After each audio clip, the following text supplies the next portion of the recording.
MOW வழங்கும் தொழில் முனைவோருக்கான நீர் சுத்திகரிப்பு மற்றும் மறுசுழற்சி தொடர்பான ஓர் அரிய கண்காட்சி வரும் டிசம்பர் 20 முதல் டிசம்பர் 22 வரை. நெஞ்சிற்கினிய நேயர்களுக்கு அன்பிற்கினிய வணக்கங்கள். இந்த வாரத்துடைய துவக்கம் இப்படி திகிலை கிளப்பும் அப்படின்னு நிச்சயம் யாருமே நினைச்சு பார்த்திருந்திருக்க மாட்டாங்க. ஏன்னா ஒட்டுமொத்தமான தென் தமிழ்நாடும் ரெட் அலர்ட் டோட்டலா துண்டிக்கப்பட்டிருக்குங்க. அடிச்சு பேஞ்சிட்டு இருக்கிற பெருமழை, எல்லா பக்கமும் வெள்ளம். இன்னும் சொல்ல போனா காயல்பட்டணத்துல கிட்டத்தட்ட 95 சென்டிமீட்டர். அப்பா, 1000 வருஷத்துல இப்படி ஒரு மழையை பார்த்ததே இல்லை அப்படின்னு எல்லோருமே பதறாங்க.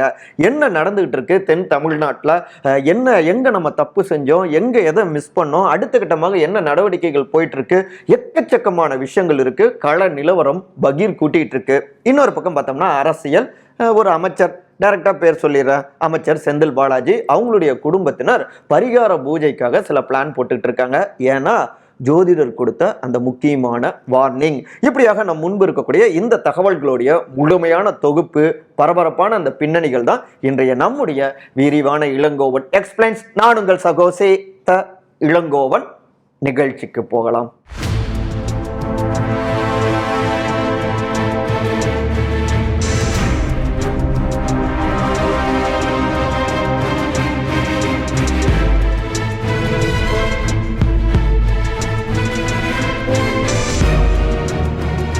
பாய்ந்த வெள்ளம், மூழ்கிய வீடுகள், அந்தரத்தில் தொங்கும் தண்டவாளம், எங்கும் கதறல். திகிலுக்கு நடுவே தென் தமிழ்நாடு. ஒட்டுமொத்தமான தலைநகரையுமே புரட்டி போட்ட மிக்ஜாம் புயலுங்க. அந்த மழை வெள்ளம் அதுல இருந்து இன்னும் முழுமையாக மக்கள் மீளல. கிட்டத்தட்ட ஒரு 2 வாரம் ஆக போகுது. அதற்குள்ளார தென் தமிழ்நாட்டில இருந்து வரக்கூடிய அந்த காட்சிகள், அந்த விஷயங்கள் எல்லாமே நம்மளை டோட்டலா தூங்க விடாம பண்ணிருச்சு, பதற வச்சிட்டு இருக்குங்க. இன்றைக்கு டிசம்பர் 18ஆம் தேதி தொடங்குறப்பவே பார்த்தோம்னா செய்திகள் எல்லாமே பகீர் ஊட்டினது. டிசம்பர் 17ஆம் தேதியிலிருந்தே தென் மாவட்டங்களில் கடுமையான பயங்கரமான மழை இருக்கும் அப்படின்னு எச்சரிக்கை செஞ்சிருந்தாங்க. வெதர்மேன் உள்ளிட்ட பல்வேறு தனியார் அமைப்பினரும் அவங்களுமே வந்துட்டு இதுவரை பார்க்காத அளவுக்கு ஒரு மழை இருக்கும் அப்படின்னு சொல்லியிருந்தாங்க. ஆனா அதை விட மிக மிக பயங்கரமான மழை இருந்ததுங்க. அதாவது தென் தமிழ்நாட்டில் மதுரைக்கு கீழே திருநெல்வேலி, விருதுநகர், தூத்துக்குடி, கன்னியாகுமரி, தென்காசி அப்படின்னு ஒட்டுமொத்தமான அனைத்து மாவட்டங்களும் டோட்டலா அப்படியே மூழ்கி இருக்குங்க. எல்லா பக்கமும் அதாவது அடிச்சு ஊத்துன அந்த மழை, அந்த இதெல்லாம் பார்த்தோம்னா காயல் பட்டணத்துல 95 சென்டிமீட்டர், அதாவது 950 மில்லிமீட்டர் 1000 வருஷம் கழிச்சு இந்த அளவுக்கு பதிவாகி இருக்கு அப்படிங்கிறாங்க. இன்னும் சொல்ல போனா ஒரு ஆண்டு முழுக்க பெய்யக்கூடிய அந்த மழை பார்த்தோம்னா ஒரே நாள்ல ஒரே ஏரியாவில் பெஞ்சிருக்குங்க. இப்படிலாம் இருந்தா மக்கள் எங்க தான் போறது சொல்லுங்க. அந்த மாவட்டம் முழுக்கவே எல்லா இடங்கள்லையுமே 50 சென்டிமீட்டரை கடந்து இன்னமும் மழை வந்துட்டு பெஞ்சுக்கிட்டே இருக்கு. இங்க சென்னை எடுத்துக்கிட்டோம்னா பெரும்பாலான இடங்கள்ல 38 சென்டிமீட்டர் மழை பொழிந்தது. மீனம்பாக்கம் பகுதிகளில் வந்துட்டு 45 சென்டிமீட்டருக்கு வந்துட்டு கடந்தது. ஆனா அதுவே சென்னையை எப்படி வந்துட்டு தத்தளிக்க வச்சது. அப்படி இருக்கிறப்ப 95 சென்டிமீட்டர்லாம் இந்த காட்சிகள்லாம் நீங்கள் பார்த்தீங்கனாலே புரிஞ்சுக்க முடியும். இன்னும் சொல்லப்போனால் திருநெல்வேலியில் பார்த்தோம்னா மாசிலாமணி நகர், அந்த இடம் முழுக்கவே இங்கே நம்ம சென்னையில் பார்த்த மாதிரி அதை விட அதிகமாகவே அப்படியே கீழ் ஃப்ளோரே வந்துட்டு அப்படியே வந்துட்டு முழுகி இருக்கு. எல்லாரும் வந்துட்டு அப்படியே மிதந்துக்கிட்டு நீச்சல் அடிச்சுட்டு தான் பொதுமக்கள் ஒரு இடத்துல இருந்து இன்னொரு இடத்துக்கு போகிறாங்க. அப்புறம் திருநெல்வேலியில் அந்த ஜங்ஷனை சுற்றி எல்லாமே அதாவது கிரவுண்ட் ஃப்ளோரே வந்துட்டு முழுகி இருக்கு. பல இடங்கள்லையும் வந்துட்டு மக்கள் வந்து அந்த சின்ன சின்னதாக படகு மாதிரி அதை வச்சுட்டு பயணிச்சுட்டு இருக்காங்க. அதுக்கப்புறம் பல இடங்களில் மீட்பு படையினர் வந்துட்டு கயிறு போட்டு மக்களை ஒரு இடத்துல இருந்து இன்னொரு இடத்துக்கு கூட்டு போறாங்க. நம்முடைய செய்தியாளர்களும் புகைப்பட கலைஞர்களுமான கார்த்திகேயன், இசைக்குமுத்து, ராம்குமார், பாலசுப்ரமணியன், முத்துராஜ் உள்ளிட்ட தென் மாவட்டங்களில் இருக்கக்கூடிய ஒட்டுமொத்தமான நம்முடைய ஜூனியர் விகடன் டீமும் ஃபுல்லாக களத்தில் வந்துட்டு களமாடிட்டு இருக்காங்க. அப்புறம் ஸ்டூடெண்ட் ரிப்போர்ட்டர்ஸும் வந்துட்டு பல இடங்கள்லையும் வந்துட்டு களமாடிட்டு இருக்காங்க. அவங்களும் கடுமையாக பாதிப்படைஞ்சிருக்காங்க. அவங்களுடைய வீடுகளும் வந்துட்டு பாதிப்பை சந்திச்சிருக்கு. ஆனாலும் அதை கடந்து வந்துட்டு ஸ்பாட்டுக்கு போயிருக்காங்க. அவங்க எடுத்த அந்த ஃபுட்டேஜஸ் எல்லாமே பார்த்தோம்னா பதற வச்சிட்டு இருக்குங்க. சில இடங்கள்லாம் பார்த்தோம்னா அப்படி ஒரு ஒரு 2 வீலரில் ஒருத்தர் போறாரு, டக்குன்னு ஒரு செகண்ட்ல வந்துட்டு அடிச்சுட்டு போறாரு. அவரை காப்பாற்றினதே பெரும்பாடாக இருந்தது.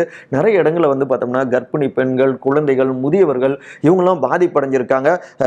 தமிழ்நாடு அரசாங்கமும் கூட முப்படையும் வந்துட்டு உதவி செய்யுங்க அப்படின்லாம் கேட்டிருக்காங்க. ரெஸ்கியூ டீமும் எல்லா இடத்துலையும் இருக்காங்க. நம்ம செய்தியாளர்கள் டீம் வந்துட்டு அங்கே பாதிப்படைஞ்ச மக்கள்கிட்ட, அங்கேருந்து வெளியேறிய மக்கள்கிட்ட வந்துட்டு கேட்டிருக்காங்க. அவங்க என்ன சொல்கிறாங்கன்னு கேளுங்களேன். நீங்க எந்த ஏரியால இருந்து வரீங்க? இருந்து வரோம். வீட்டு மேல தண்ணி வந்துட்டு. எவ்வளவு தூரத்துக்கு தண்ணி வந்திருக்கு? சீலிங் வரைக்கும் வந்துருச்சுங்களா? இப்ப எங்க போயிட்டு இருக்கீங்க? இப்போ வந்து எங்க எந்த முகாமுக்கும் தேடி போய்கிட்டு இருக்கோம். சரி. எப்ப தண்ணி ரொம்ப ஏற ஆரம்பிச்சிருச்சு?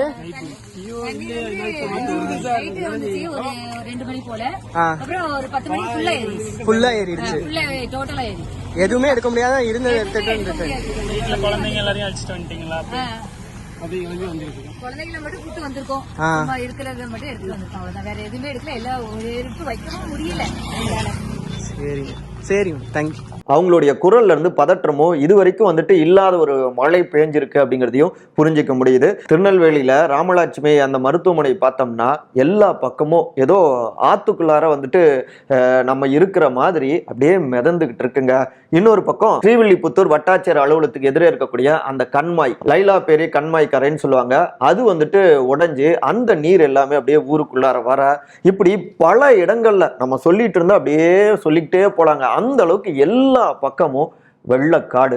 இதுல நம்முடைய பல்ஸை வந்து இன்னும் எகிர வச்ச அந்த திகில் சமாச்சாரம் என்ன அப்படின்னா, திருச்செந்தூர்ல இருந்து சென்னைக்கு புறப்பட்ட அந்த தொடர் வண்டி தாங்க. நேத்து நைட்டு டிரைவ் வீக்லி அந்த விரைவு தொடர் வண்டி தாதன்குளம் அருகே வந்தப்ப வெள்ளப்பெருக்கால அந்த தண்டவாளத்துடைய அடித்தளம் அப்படியே அடிச்சுட்டு போயிருக்குங்க. அப்படியே அந்தரத்துல அந்த தண்டவாளங்கள் தொங்க தொடங்கினது. அதுல என்ன பகீர்னா, கிட்டத்தட்ட ரயில் பயணிகள் ஒரு 300க்கும் மேற்பட்டவங்களை வந்துட்டு பக்கத்துல இருக்கக்கூடிய ஸ்ரீ வைகுண்டம் அங்க இருக்கக்கூடிய ஒரு பள்ளிக்கூடத்துல அவங்களை பத்திரமா கொண்டு போய் வச்சுட்டாங்க. அதே நேரத்தில் காலையில் வந்த தகவல்கள்லாம் பார்த்தோம்னா 500க்கும் மேற்பட்ட பயணிகள் வந்துட்டு உள்ள ட்ரெயின்லயே அப்படியே வந்துட்டு பாதிப்படைஞ்சிருக்காங்க அப்படின்லாம் தகவல் வந்து நமக்கு வந்துட்டு மிகப்பெரிய அளவில் ஷாக் கொடுத்ததுங்க.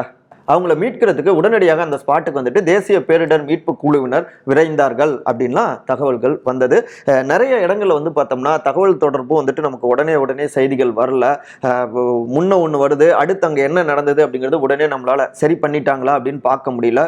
ஏன்னா அங்கே பெரு மழையால வெள்ளத்தால டோட்டலாக துண்டிக்கப்பட்டிருக்கிறதால அந்த கம்யூனிகேஷனும் ரொம்ப வந்து பாதிப்பை சந்திச்சிருக்கு.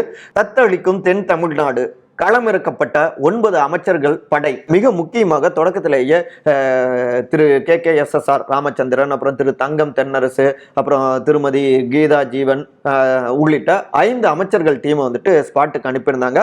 தற்போது கூடுதலாக அமைச்சர் திரு உதயநிதி ஸ்டாலின், திரு ஏவா வேலு உள்ளிட்ட இன்னும் 4 பேர், அதாவது டோட்டலா ஒரு 9 அமைச்சர்கள் படை வந்துட்டு அந்த ஸ்பாட்ல இறங்கி என்னென்ன பிரச்சனை, அதை எப்படி தீர்க்கிறது அப்படின்னு அந்த வேலைகளில் தீவிரமாக களமிறக்கப்பட்டிருக்காங்க. இன்னொரு பக்கம் பார்த்தோம், நாடாளுமன்ற உறுப்பினரான திருமதி கனிமொழி உடனடியாக அவங்களும் அந்த ஸ்பாட்ல இருந்து அந்த இடுப்பளவு தண்ணியில நின்று எல்லா பக்கமும் என்ன நடந்துட்டு இருக்கு உடனே வந்துட்டு அந்த மீட்பு பணிகள் இப்படியான பங்களிப்பை வந்துட்டு அவங்களும் செஞ்சுட்டு இருக்காங்க. அங்கங்க மாற்றுக் கட்சியினர், பல்வேறு அரசியல் அமைப்பினரும், அப்புறம் சில சமூக ஆர்வலர்களும் அந்த ஸ்பாட்டுக்கு போய் முடிந்த உதவிகளையும் வந்து செஞ்சிட்டு இருக்காங்க. யாருமே இந்த அளவுக்கு மழை வந்துட்டு இருக்கும் அப்படின்னு எதிர்பார்க்கல அப்படிங்கிறாங்க. அதே நேரத்தில் சென்னை பெருமழை, இப்போ நம்ம ஒரு பாதிப்பை சந்திச்சிருக்கோம். ஸோ அதை நம்ம ஒரு படிப்பினையாக எடுத்துக்கிட்டு இங்கே எது வேணாலும் நடக்கலாம் அப்படின்னு கூடுதல் முன்னெச்சரிக்கை நடவடிக்கைகளில் ஆர்வம் காட்டியிருக்கலாம். ரொம்ப தாமதமாக ஒவ்வொரு விஷயத்தையும் எடுத்திருக்காங்க அப்படின்னும் சில பார்வைகள் முன்வைக்கப்படுது. ஆனால் இன்னொரு பக்கம் ஏங்க 95 சென்டிமீட்டர் மழை பெய்யும் யாருங்க நினைச்சா, 20 சென்டிமீட்டருக்கான மழையை தாங்கக்கூடிய அளவு தான் கட்டமைப்புலாம் இருக்கு அப்படின்னு ஆளும் தரப்புல இருந்து பதில் கொடுத்துட்டு இருக்காங்க. இது வந்து எதிர்பார்க்காத ஒரு பேரிடர் தான் அப்படிங்கிறாங்க. அதே நேரத்தில் இதை பேரிடர் அப்படின்னு சென்ட்ரல் கவர்மெண்ட்டும் வந்துட்டு அறிவிக்கணும் அப்படிங்கிற கோரிக்கைகளும் எல்லா பக்கம் இருந்தும் எழுந்த வண்ணம் இருக்குங்க. காலநிலை மாற்றம் எனும் சவால், படிப்பினைகளை தரும் பெருமழை, என்ன செய்யலாம்? இந்த அளவுக்கு பாதிப்பை கொடுக்கக்கூடிய மழை வெள்ளம் எதனால அப்படின்னு பார்த்தா நிறைய விஷயங்கள், ஆக்கிரமிப்புகள், இன்னும் சொல்ல போனா கால்வாய்கள்ல, வாய்க்கால்கள்ல, அப்புறம் வேளாண் இடங்கள் எல்லாம் இஷ்டத்துக்கு வந்துட்டு வீடு கட்டுவதற்கு அனுமதி கொடுப்பது. நடுத்தர வர்க்க மக்களோ இல்லை கீழ் நடுத்தர வர்க்க மக்களோ அவங்க மேலே பிழை சொல்லாமல் அங்கெல்லாம் வந்துட்டு பட்டா கொடுக்கறது, வீடு கட்டுறதுக்கு அனுமதி கொடுத்தது அப்படின்னு பார்த்தோம்னா அது அரசாங்கம் தான். முந்தைய ஆட்சியாளர்களாக இருக்கலாம், தற்போதைய ஆட்சியாளர்களாக இருக்கலாம், அப்படி கொடுக்கப்பட்ட அனுமதிகள் ஒரு பெரும் விளைவை ஏற்படுத்திட்டு இருக்கு.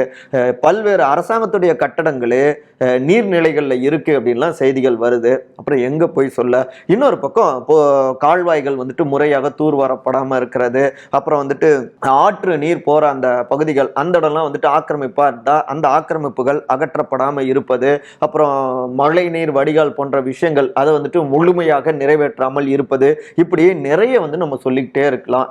வருடந்தோறும் பாதிப்படைஞ்சா உடனே நம்ம நிவாரண தொகை கொடுக்கறது, நிவாரணங்கள் வழங்குவது, இது மட்டும் ஆண்டுதோறும் மாறாத ஒரு காட்சியாக தொடர்ந்துகிட்டே இருக்கு. ஒரு அரசாங்கத்துடைய கடமை அப்படின்னு பார்த்தோம்னா நிவாரண தொகை கொடுக்கறது ஓகே தான், அதற்கு முன்பாக பாதிப்புகள் வராம முன்கூட்டியே தடுக்க முயற்சி செய்வது, அதற்கான திட்டமிடல்களையும் தீவிரப்படுத்துவது. அதே நேரத்தில் இந்த அளவுக்கு மழை 95 சென்டிமீட்டர்லாம் நினைச்சு பார்க்க முடியுதா? சென்னையை புரட்டி போட்ட மாதிரி 4 மடங்கு அதிகமான அந்த மழை, அதெல்லாம் எப்படிங்க தாங்க முடியும்? இது எப்படி வந்து உடனடியாக தடுக்க முடியும் அப்படின்னு கேள்விகள் வருது. கரெக்டு தான், ஆண்டுதோறும் பெய்யக்கூடிய மழை ஒரே நாள் அடிச்சு பெஞ்சா அப்புறம் எங்க போய் வந்துட்டு தடுக்கிறது, யாரை போய் வந்துட்டு காப்பாத்துறது? இதை தான் சுற்றுச்சூழல் ஆர்வலர்கள், இயற்கை ஆர்வலர்கள், குறிப்பாக பூ உலகில் நண்பர்கள் குழுவை சார்ந்த திரு சுந்தரராஜன் அவர்கள் அவர் பேசுறப்ப கூட தமிழ்நாட்டில் சமவெளியில பெய்த மிக கனமழை இதுதாங்க. மலைப்பகுதியான காக்காசில, அதாவது மாஞ்சோலையை குறிப்பிடுறாரு. 1992ஆம் ஆண்டு இதுக்கு முன்னாடி 96.5 சென்டிமீட்டர் அளவுல மழை பொழிஞ்சிருக்கு. இப்ப கிட்டத்தட்ட இங்க காயல்பட்டணத்துல 95 நெருங்கி இருக்கு. குறைந்த கால இடைவெளியில அதிதீவிர கனமழை அப்படிங்கிறது காலநிலை மாற்றத்துடைய ஒரு கூறுங்க. அதுவும் El Nino, super El Nino காலகட்டத்துல இதை போன்ற தீவிர நிகழ்வுகளை அதிகம் நம்ம வந்துட்டு எதிர்பார்க்கணுங்க. இதை போலவே தான் எல்லாமே தீவிரமாக இருக்கும். ஸோ இந்த காலநிலை மாற்றங்களை நம்ம புரிஞ்சுக்கிட்டு அது ரொம்ப கவனத்தில் கொள்ள வேண்டிய ஒரு விஷயம். அதற்கேற்ப வந்து நகர விரிவாதிக்கும் அப்படின்னு இயற்கையை வந்துட்டு ரொம்ப மூர்க்கமாக ஹேண்டில் பண்ணாமல் சூழலை புரிஞ்சுக்கிட்டு இதற்குன்னு தனியாக நம்ம வந்துட்டு செயல்படணும். அப்படின்னா மட்டும்தான் எதிர்காலத்தில் இப்படியான பாதிப்புகள்ல இருந்து நம்ம கொஞ்சமாவது தப்பிக்க முடியும் அப்படின்னு அழுத்தமாக நிறைய விஷயங்களை பதிவு செய்யறாருங்க. நம்முடைய தமிழ்நாடு முதலமைச்சரான திரு மு.க. ஸ்டாலின் அவருமே வெள்ளம், புயல், புவி வெப்பமயமாதல், மக்கள் தொகை, அப்புறம் மழைநீர் வடிகால் அமைப்புடைய கொள்ளளவு, டெல்டா பகுதிகள், கடல் மட்டம், இப்படின்னு எல்லாவற்றையுமே கவனத்தில் கொண்டுதான் நம்ம திட்டங்களை வந்துட்டு வகுக்கணும். காலநிலை மாற்றம்ங்கிறது நமக்கு பெரும் சவாலா இருக்கு. ஏற்கனவே பல முறை இதை நான் சுட்டி காட்டிருக்கேன். ஸோ இதை கவனத்தில் கொண்டு நாம வந்துட்டு செயல்படணும் அப்படின்னு சமீபத்தில் ஒரு பேட்டியில வந்துட்டு அவர் பதிவு செஞ்சிருக்காரு. ஸோ காலநிலை மாற்றத்தில் கவனம் எடுத்துக்கணும் அப்படிங்கிறது ஒரு சரியான விஷயம். அதே நேரத்தில் மிக வேகமாகவும் வருமுன் தடுக்கக்கூடிய விஷயங்களும் ஆக்கிரமிப்புகளை அகற்றக்கூடியது, அது மட்டும் இல்லாமல் புதிய இடங்கள்ல நீர்நிலைகள்ல ஆக்கிரமிப்பு ஏற்படுவதை தடுப்பதும், அது அரசாங்கம் செஞ்சாலும் சரி, அரசியல் கட்சியினர் செஞ்சாலும் சரி, ஆளுங்கட்சிங்கிற அதிகாரத்தில் யார் செஞ்சாலும் சரி, அது தடுக்கப்படணும், தண்டிக்கப்படணும். எதிர்காலத்தில் அப்படியான ஒரு காட்சி இல்லாம பார்த்து கொண்டால் மட்டும்தான் மிச்சம் மீதி இருக்கக்கூடிய இடங்களாவது காப்பாற்றப்படும். எதிர்காலத்தில் மக்கள் பாதிப்படையாமலோ நம்ம அவங்கள பாதுகாக்க முடியும் அப்படின்னு அழுத்தமான குரல்களை பதிவு செய்யறாங்க இயற்கை ஆர்வலர்கள், சமூக ஆர்வலர்கள் அக்கறையோடு. ஜோதிடர் கொடுத்த வார்னிங், தப்பிக்க பரிகார பூஜைக்கு ஆயத்தமாகும் குடும்பம். செந்தில் பாலாஜியை சுற்றி திகிலோ திகில். தோ இப்போ வந்துருவாரு, நாளைக்கு வந்துருவாரு, இன்னும் 5 நாள்ல வந்துருவாரு, 10 நாள்ல வந்துருவாருன்னு சொல்லியே கிட்டத்தட்ட 6 மாசம் ஆகிடுச்சுங்க. தீபாவளியை பார்ப்பாருன்னு நம்பி இருந்தாங்க, இப்ப பொங்கலை பார்க்கறதே கஷ்டம் போல அப்படின்னு புலம்பிட்டு இருக்காங்க அமைச்சர் திரு செந்தில் பாலாஜி, அவருடைய ஆதரவாளர்களும் அவருடைய குடும்பத்தினரும். இன்னொரு பக்கம் தலைமறைவாக இருக்கக்கூடிய அவருடைய தம்பி, அவரும் அந்த தலைமறைவு வாழ்க்கையிலிருந்து இன்னும் அப்படியே அதை வந்து முடிவுக்கு கொண்டு வரல. பவர்ஃபுல்லாக இருந்த அண்ணன் இப்படி ஆகிட்டாரு அப்படின்னு புலம்பிட்டு இருக்காங்க அவருடைய ஆதரவாளர்கள். இதெல்லாம் ஒட்டி தான் செந்தில் பாலாஜி அவங்களுடைய குடும்பத்தினர் தங்களுடைய ஆஸ்தான ஜோதிடர்கிட்ட போயிட்டு, என்னங்க எப்படியாவது அவர் வெளியில் வந்துருவாரா, பிரச்சனையிலேருந்து மீண்டுருவாரா அப்படின்லாம் கேட்டிருக்காங்க. அவரோ, ஏங்க நாங்கள் ஏற்கனவே நான் எத்தனை முறை சொல்லியிருக்கேன், அவருக்கு வந்துட்டு பெரிய கண்டம் இருக்கு, ஆனால் அவர் தான் வந்துட்டு கொஞ்சம் கவனக்குறைவாக இருந்துட்டாரு. சனி பெயர்ச்சியை ஒட்டி நீங்கள் வந்துட்டு ஒரு பரிகாரம் செஞ்சால் நிச்சயமாக இந்த பிரச்சனையிலேருந்து மீண்டு வந்துட முடியும் அப்படின்னு நம்பிக்கை கொடுத்திருக்காரு செந்தில் பாலாஜி அவர்களுடைய குடும்பத்துடைய ஆஸ்தான ஜோதிடர். அதனால அந்த பரிகார பூஜையை செஞ்சு எப்படியாவது அண்ணனை மீட்டணும் அப்படின்னு அவருடைய குடும்பத்தினரும் அவருடைய ஆதரவாளர்களும் தீவிரமாக வலம் வந்துட்டு இருக்காங்க. எப்படி மீண்டு வந்துட்டா சரி, ஆனாலும் மீண்டு வந்தாலும் அந்த பழைய கெத்தோடு அண்ணனால இருக்க முடியுமா அப்படின்னு புலம்பல் சத்தங்கள் அவருடைய ஆதரவாளர்கள் வட்டத்துல இருந்து கேட்டுக்கிட்டே இருக்குங்க. அந்த சத்தங்களை தான் தொகுத்து நம்முடைய டிஜிட்டல் பிளஸ்ல நம்முடைய கழுகாரும் பதிவு செஞ்சிருக்காரு. விரைவில் சட்ட ரீதியான நடவடிக்கைகள் மூலமாகவும் பிணை கிடைச்சி வெளியில வந்துருவாரு அப்படின்னு நம்பிக்கையோடு காத்திருக்காங்க அவருடைய ஆதரவாளர்கள். பார்ப்போம் என்ன நடக்குதுன்னு. நம்ம காணொலியோடைய நிறைய பகுதிக்கு வந்தாச்சுங்க. நாங்கள் இங்கே விளையாட வந்தது எங்களுக்காக மட்டும் கிடையாது, எங்களுடைய 22 கரங்களும் அந்த கோப்பையை தூக்கணும் அப்படிங்கிறதுக்காக மட்டும் கிடையாது. பல கோடி இதயங்கள், பல கோடி எங்களுடைய மக்கள் வந்துட்டு இந்த கோப்பையை வந்துட்டு தூக்கி அலங்கரிக்கணும் அப்படிங்கிறதுக்காக தான் நாங்கள் ஆட வந்தோம். அதை மட்டுமே நாங்கள் நினச்சி முடியாதுன்னெலாம் சொன்னாங்க. முதல் மேட்ச்லேயே வந்துட்டு தோல்வி. ஆனாலும் எங்களால் சாதிக்க முடியும்னு நினச்சோம். எல்லோரும் ஒரே புள்ளியில் எங்களுக்காக ஆடாமல் எங்கள் மக்களுக்காக ஆடினோம். அட்லாஸ்ட் அந்த வரலாறு திரும்பினது. எங்கள் கரங்களில், எங்களுடைய மக்களுடைய இதயங்களில் இந்த உலகக்கோப்பை அலங்கரிக்கப்பட்டிருக்கு அப்படின்னு பெருமிதத்தோடு பேசினார் அர்ஜென்டினாவுடைய ஃபுட்பால் டீமுடைய கேப்டனான லியோனல் மெஸ்ஸி. ஏன் இதை சொல்கிறேன்னா, டிசம்பர் 18ஆம் தேதி இதே தினத்தில் தான் கடந்த ஆண்டு 2022 பிரான்ஸ் டீமை தோற்கடித்தது அர்ஜென்டினா. அந்த மேட்ச் இன்னமும் அப்படியே கண்ணு முன்னாடி இருந்துட்டு இருக்கு. நொடிக்கு நொடி பரபரப்பு. அப்பா, ஹார்ட் அட்டாக்கே வந்துடும் அப்படிங்கிற அளவுக்கு பரபரப்பு. கடைசியா அந்த ஒரு நூல் அளவுல யார் சூப்பரா விளையாண்டாங்களோ, ஒருமித்த ஒற்றுமையோடு விளையாடினாங்களோ அவங்களுக்கு வெற்றி கிடைச்சதுங்க. அதே தாங்க அரசியல்வாதிகளுக்கும் ஆட்சியாளர்களுக்கும் அரசியல் களத்தில் இருக்கக்கூடியவர்களுக்கும் எல்லோருக்கும். நாம இங்க இருக்கிறது மக்களுக்காக, மக்களை மேம்படுத்துறதுக்காகத்தான் நம்ம போராடுறோம், நம்ம செயல்படுறோம் அப்படின்னு ஒருமித்த உணர்வோடு எல்லோரும் செயல்பட்டா எந்த பாதிப்புல இருந்தும் மக்களை மீட்டு விட முடியும். எதிர்காலத்தில் பாதிப்பே இல்லாத ஒரு சமூகத்தையும் உருவாக்கிட முடியும். ஒருமித்த உணர்வு தான் வேணும். இதே போன்ற அரசியல் சார்ந்த காணொலிகளுக்கான விகடன் டிவியை சப்ஸ்கிரைப் பண்ணுங்க. மறக்காம உங்களுடைய சிறந்த கருத்துக்களை கருத்துரை பகுதியில் வந்து பதிவு செய்யுங்க. அனைவரும் அன்பால் ஒருங்கிணைந்திருப்போம். நன்றி, வணக்கம். உலகம் ரொம்ப வேகமாக போய்கிட்டு இருக்கு. நம்ம அப்டேட் ஆகலைன்னா, நம்மளை சுற்றி என்ன நடக்குதுன்னு நம்ம தெரிஞ்சுக்கலைன்னா காணாமல் போயிடுவோம். அரசியல், சினிமா, முதலீடு, ஆன்மீகம், விவசாயம் உள்ளிட்ட அனைத்தையும் விரல் நுனியில தெரிஞ்சுக்க விகடன் ஆப் டவுன்லோட் பண்ணுங்க. விகடன் டிஜிட்டல் இதழில சப்ஸ்கிரைப் பண்ணுங்க. லிங்க் டிஸ்கிரிப்ஷன்ல இருக்கு. நன்றி. SRW வழங்கும் தொழில் முனைவோருக்கான நீர் சுத்திகரிப்பு மேலாண்மை மற்றும் மறுசுழற்சி தொடர்பான ஓர் அரிய கண்காட்சி வரும் டிசம்பர் 20 முதல் டிசம்பர் 22 வரை நமது சென்னை ட்ரேட் சென்டரில்.